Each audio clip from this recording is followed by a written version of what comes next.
साथियों नमस्कार, मैं हूं त्रिनाथ और आप देख रहे हैं ई रेडियो इंडिया। भ्रष्टाचार करना और निजी लाभ के लिए समाज की आंखों पर पट्टी बांधना सदैव उन व्यक्तियों की निशानी होती है जो हद से ज्यादा विनम्र होते हैं। दूसरे शब्दों में कहें तो हद से ज्यादा विनम्रता धूर्तता की निशानी। अब इसको ठीक से समझने के लिए आपको बगैर किसी भूमिका के लिए चलते हैं सुल्तानपुर जनपद के करौदी कला थाना क्षेत्र स्थित शगरदे शमशान घाट पर। ये नजारा जो आप देख रहे हैं ये 7 साल पहले शगरदे ग्राम पंचायत निधि से बनवाया गया था। सरकार की मंशा थी कि आम जनता को इसका लाभ मिले और जीवन के अंतिम क्षणों में इंसान को इस दुनिया से विदा लेने का अच्छा स्थान मिले। मगर समय का तकाजा तो देखिए, भ्रष्टाचार के दीमक की नजर इस ओर भी पड़ गई। समाजसेवी विवेक तिवारी जब एक दिन इस घाट पर पहुंचे तो उन्होंने इसकी दशा देखकर इसके जीर्णोद्धार का फैसला कर लिया। उनकी इस मनोदशा को कुछ लोगों द्वारा लपक लिया गया। उन्हें इस बात की सूचना शायद नहीं रही होगी कि महज 8 वर्ष पूर्व ही इस जगह पर 25 लाख रुपयों को खपा दिया गया है। क्योंकि भ्रष्टाचार हमारे देश के अधिकारियों और जनप्रतिनिधियों का पहला अधिकार है, अतः इस घाट पर भी लगाए गए 25 लाख रुपयों की कोई खास चमक धमक दिखाई नहीं दे रही थी। इसलिए विवेक तिवारी इस झांसे में आ गए और 51 लाख रुपयों से इसके जीर्णोद्धार की घोषणा कर। यहां तक तो मामला ठीक था, मगर विवेक तिवारी को यहां पर मोहरा बनाया गया और इस सरकारी जमीन पर सरकारी पैसों से बने निर्माण को ध्वस्त करा दिया गया। आपको ध्वस्त करने व जीर्णोद्धार करने में तो अंतर समझ ही आता होगा। ध्वस्तीकरण के लिए सरकारी अनापत्ति प्रमाण पत्र यानी एनओसी की जरूरत होती है, मगर इतनी जल्दी थी कि फटाफट निर्माण को ध्वस्त कर दिया गया। वित्तीय वर्ष 2016 और 17 की बात करें तो शगरदे ग्राम सभा द्वारा प्रस्तावित शमशान पर शव यात्रा में शामिल लोगों की छांव के लिए तथा अन्य विकास कार्यों के लिए अस्थायी निर्माण करवाया गया, जिसमें से लगभग 25 लाख रुपयों से अधिक की धनराशि सरकारी मद से खर्च की गई।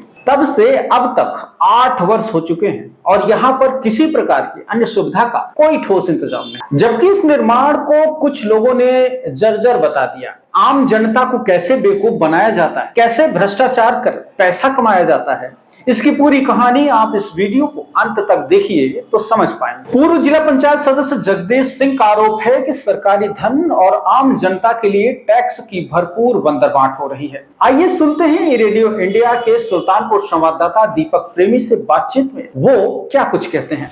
जनता का पैसा, जनधन का दुरुपयोग यहाँ स्पष्ट दिख रहा है। 2010 में इसी स्थान पर बना था ये विश्रामालय।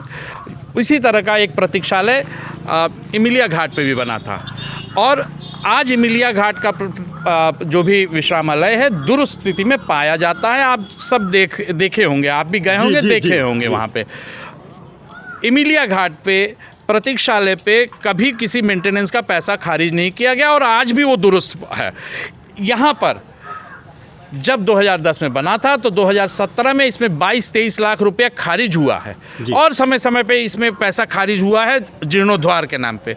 जीर्णोद्धार करने की बात हुई और आज इसे ध्वस्त स्थिति में आप देख रहे हैं। स्पष्ट है वो जो पैसा खारिज किया गया समय समय पर वो लूट का संसाधन बना और आज भी यही फिर से होगा, इसी की पीड़ा है। अच्छा, आपकी जानकारी में इस पे कितना धन खारिज हो चुका होगा इस घाट के लिए, शगरदे ग्राम सभा के? इस घाट के लिए 25 से 30 लाख रुपया यहाँ पर जन संसाधन के सृजन के लिए खारिज हो चुका है और ये सारा पैसा खारिज होने के बाद आज भी जब कोई आता है तो छाया नहीं है। छाया वो पुल जो वहाँ है उसी के नीचे जाना मजबूरी है। छाया उस समय जो हम लोगों ने जो वृक्ष लगाया था वही छाया है आज। आपसे एक बात जानना चाहेंगे कि अगर कोई अपना घर बनाता है तो वह लगभग 50 साल 100 साल तक घर उसका चलता है, ईंट पत्थर से जो भी बनाता है, लेकिन इसका निर्माण कितना घटिया तरीके से हुआ रहा होगा कि इसका जो है फिर बनाने की नौबत आ गई 10 से 15 साल के ही अंदर में। यही तो जांच का विषय है। इसी बात के लिए तो इस बार आपत्ति उठाई जा रही है कि बार बार जनता का पैसा, जनधन खारिज किया जा रहा है और हर बार जब खारिज हो रहा है तो पहले से बदतर स्थिति बन रही है। कोई सुधार नहीं हो रहा। सुधार हो तो स्वागत होगा, परंतु वो जनधन की जो लूट हो रही है, वेदना इसी बात की है, पीड़ा इसी बात का है कि ये जनधन की लूट गलत है। ई रेडियो इंडिया से मैं दीपक प्रेमी। इस समय हमारी मौजूदगी सुल्तानपुर जनपद के पूर्वी सीमा पर है और पूर्वी सीमा का एक बहुत ही पिछड़ा इलाका जो कि अमिलिया है, और अमिलिया घाट भी है जहाँ पर लोग सौदा के लिए आते हैं। आप इधर देख सकते हैं गोमती जी बह रही हैं और यहाँ पर लोग जो है अपने शवों को जलाने के लिए आते हैं लेकर के।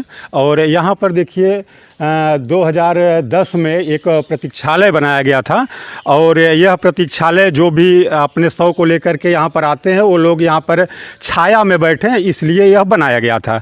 और इसी तर्ज पर एक निर्माण और हुआ है जो कि इब्राहिमपुर घाट जो बोलते हैं सकरदे ग्राम सभा में है, और वहाँ पर सकरदे ग्राम सभा में जो घाट है वहाँ पर भी निर्माण इसी सत्र में हुआ जिस सत्र में इसका निर्माण हुआ था।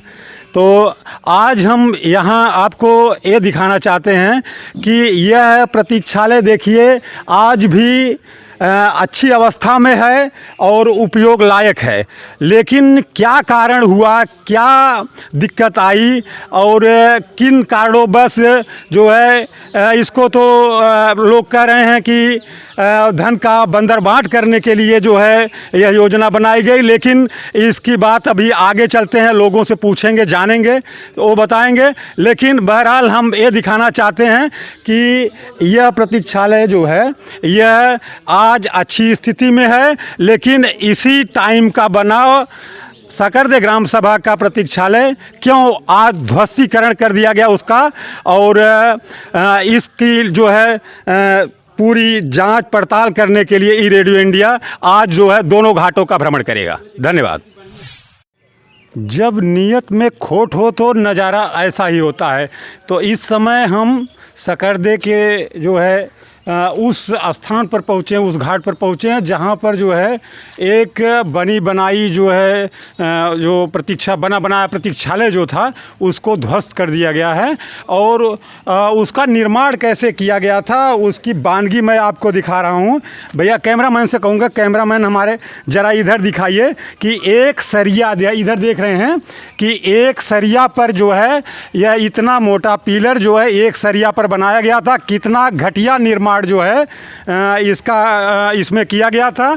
और आप देख सकते हैं कि ये अभी जो है रंग रोगन सब लगा हुआ है, लेकिन इस सुंदरीकरण के नाम पर जो है और सरकारी धन का बंदरबांट करने के लिए ये ध्वस्तीकरण कराया गया है। और जबकि ग्राम सभा की ज़मीन बगल में और भी ज़मीनें हैं, वहाँ पर जो है सुंदरीकरण करके और विकास कार्य जो आपको करना है आप कर सकते थे, लेकिन यह पता नहीं क्या नीयत में है कि यहाँ पर जो है 20 से 25 लाख रुपए का बंदरबांट जो है करके फिर जो है एक नया खेल रचाया जा रहा है। आइए आज यहाँ की ज़मीनी हकीकत हम आपको दिखाएंगे और दिखाएंगे कि किस तरीके से यहाँ पर घटिया निर्माण हुआ था, और जो भी निर्माण हुआ था उसके बाद जो है सरकार के पैसे को खारिज करने के लिए किस तरीके से जो है फिर इसको ध्वस्तीकरण करा दिया गया है और कहा जा रहा है कि इसका सुंदरीकरण कराया जाएगा।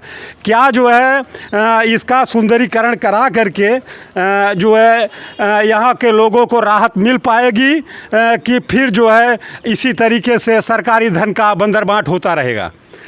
तो अभी आप इधर देख सकते हैं कि तमाम लोहे के जो एंगल लगे हैं सब एंगल निकाल दिए गए हैं, और इधर देखिए पिलर तोड़ दिया गया है सब, और बाकी उधर जो है सौदा के लिए जो बना था वो भी तोड़ दिया गया है। जबकि पिछले वीडियो में हमने दिखाया था वह बाकायदा जो है अच्छी कंडीशन में था, वहाँ पर शव को जलाया जा सकता था। यहाँ पर लोग आते थे इस चिलचिलाती धूप में, यहाँ पर छाया लेते थे। और इसी समय का 2010 का ही बना प्रतीक्षालय जो कि आज बैठने योग्य है अमिलिया का, लेकिन यहाँ पर किस तरीके का सीमेंट लगाया गया, कौन सी ईंट का प्रयोग हुआ या कैसी नीयत थी कि ये जो है आज ध्वस्तीकरण किया गया है इसका। और यहाँ पर जो एक सवाल ये उठता है कि आखिर यह जो ध्वस्तीकरण हुआ है इसके लिए कोई सरकारी आदेश लिया गया या किसी से पूछा गया, अधिकारियों को कोई प्रार्थना पत्र दिया गया कि इसकी जो है जो यहाँ का मलबा निकला इसकी नीलामी की कोई प्रक्रिया हुई, ऐसा जबकि कुछ भी सुनने में नहीं आ रहा है। सुनने में यही आ रहा है कि यहाँ पर जो भी तोड़फोड़ हो रही है सब सुंदरीकरण के लिए हो रही है। क्या सुंदरीकरण जो है पुराने भवनों की मरम्मत करा करके सुंदरीकरण नहीं किया जा सकता? सुंदरीकरण क्या ध्वस्तीकरण के बाद ही होता है? आप देख सकते हैं इधर जो है उस समय का बना हुआ भवन आज भी जो है विद्यमान है, और यहाँ पर जो है लोग पर्याप्त स्पेस है, यहाँ पर जो सैकड़ों की संख्या में लोग बैठ जा सकते थे, लेकिन नहीं है यहाँ पर। और आपको मैं दिखाना चाहूँगा, कैमरामैन हमारा दिखाएं उधर नदी के किनारे देखिए जो है लाश जनारे लोग आए हैं, और वहाँ पर देखिए पुल के छाया में लोग बैठे हुए हैं, और आज उनको पुल की छाया में नहीं बैठना पड़ता अगर यह जो है प्रतीक्षालय यहाँ पर मौजूद होता। तो पहले आप सुंदरीकरण करा लिए होते, उसके बाद इसका ध्वस्तीकरण कराते, लेकिन ऐसा नहीं हुआ। सवाल तो बनता है। ये देखिए खन खोद कर काम वाम। अच्छा, यहाँ भूमि पूजन भी हुआ था? हाँ, भूमि पूजन हुआ था। अच्छा, कौन कौन आए थे भूमि पूजन में? सारे लोग आए थे, सर्वेश मिश्रा जी आए थे, और श्री विवेक मिश्रा जी आए थे। विवेक मिश्रा तिवारी? हाँ, तिवारी। अच्छा, विवेक तिवारी जी। हाँ हाँ, अच्छा। सभी लोग आए थे, भूमि हुआ था। अच्छा, कार्यक्रम हुआ था? आए थे, हाँ, कार्यक्रम हुआ था अच्छे से, बहुत सारी भीड़ थी। अच्छा, हाँ, मतलब इसको आपका कहना है कि जो भूमि पूजन इसका जो है विवेक तिवारी जी ने करवाया? हाँ, और ध्वस्तीकरण भी तो उन्होंने करवाया होगा? हाँ, वो काम करा रहे हैं तो वही लोग कराए होंगे। हाँ, अभी उन्हीं ने तोड़वाया है। मालूम नहीं है, मैं तो अपना काम कर रहा हूँ। अच्छा, जब तोड़वा रहे थे तो कोई पुलिस यहाँ पर आए थे? नहीं, कोई नहीं आया। कोई पुलिस प्रशासन नहीं? और विधायक जी क्या यहाँ मौजूद थे जब तोड़ रहे थे? नहीं, कोई मौजूद नहीं था, उनके आदमी लोग कहे होंगे। अच्छा, शाम के टाइम जो है वो इसको मतलब तोड़ा गया था? हाँ, शाम के टाइम। सरकार की मंशा सदैव अच्छी होती है। सरकार जनता के लिए सहूलियत पैदा करना चाहती है, मगर जमीनी स्तर पर सरकार की योजनाओं को धूल चटाने का काम उनके ही नुमाइंदे करते हैं, और जब कोई इस भ्रष्टाचार के विरुद्ध आवाज उठाता है तो वह उनका दुश्मन बन जाता है। उसके खिलाफ विभिन्न तरह के कुचक्र किए जाते हैं। इस प्रकरण में ई रेडियो इंडिया के 5 ऐसे सवाल हैं जिनका जवाब जनता को जानना बेहद आवश्यक है। पहला सवाल यह है कि क्या शगरदे ग्राम सभा में बने शमशान घाट का निर्माण उच्च मानकों के आधार पर किया गया? दूसरा सवाल यह है कि यदि मानकों का ठीक तरह से पालन किया गया तो महज 7 से 8 वर्षों में ध्वस्तीकरण की नौबत क्यों आ गई? तीसरा सवाल यह है कि चूंकि ये सरकारी जमीन है तो इसे कोई निजी व्यक्ति ध्वस्त कैसे करा सकता है? और चौथा सवाल यह है कि ध्वस्तीकरण से पहले प्रशासन को इसकी जानकारी क्यों नहीं दी गई? पांचवा सवाल यह है कि यहाँ का मलबा नीलाम क्यों नहीं किया गया? साथियों, ये वो सवाल हैं जो इसके ध्वस्त करने वालों के ऊपर सवाल खड़े करते हैं।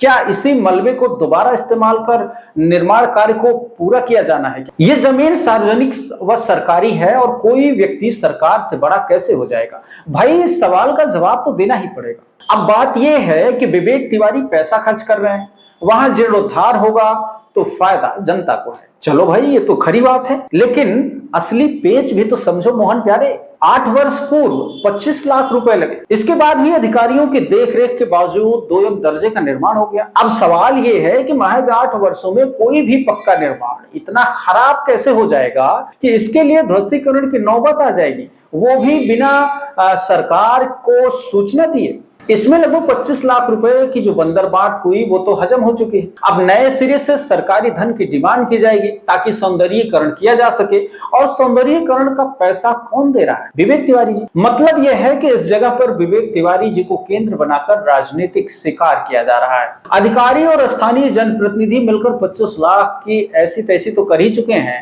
अब दोबारा एस्टिमेट बनेगा, पैसा खारिज करवाया जाएगा और पूरा का पूरा पैसा भ्रष्टाचार की भेंट चढ़कर अधिकारियों और जनप्रतिनिधियों में बंट जाएगा, उनकी जेब में पहुंच जाएगा। हमारा मकसद किसी पर सवाल खड़े करना नहीं है। विवेक तिवारी जी की मंशा साफ है, लेकिन वो कैसे शिकार हो रहे हैं इसका अंदाजा भी उन्हें होना चाहिए। कुल मिलाकर महसर आफरीदी साहब का यह शेर बड़ा मुफीद साबित हो रहा है कि जगह नहीं थी मगर मैं बना के बैठा हूं, जगह नहीं थी मगर मैं बना के बैठा हूं, मैं इस जगह से किसी को उठाकर बैठा हूं। भ्रष्टाचारियों का मानना है कि जो जितना बड़ा पैंतरेबाज होगा उतना बड़ा उड़ान भरेगा और उससे उतना ही ज्यादा माल इकट्ठा कर पाएगा। धन्य है हमारे देश के लोग और धन्य है समाज में नकली चेहरा लेकर घूमने वाले लोग। अब आगे क्या होगा, अपनी राय अवश्य दें। हमें YouTube पर देख रहे हैं तो सब्सक्राइब करें और Facebook, Instagram या लोकल ऐप पर देख रहे हैं तो फॉलो। बहुत बहुत शुक्रिया, नमस्कार।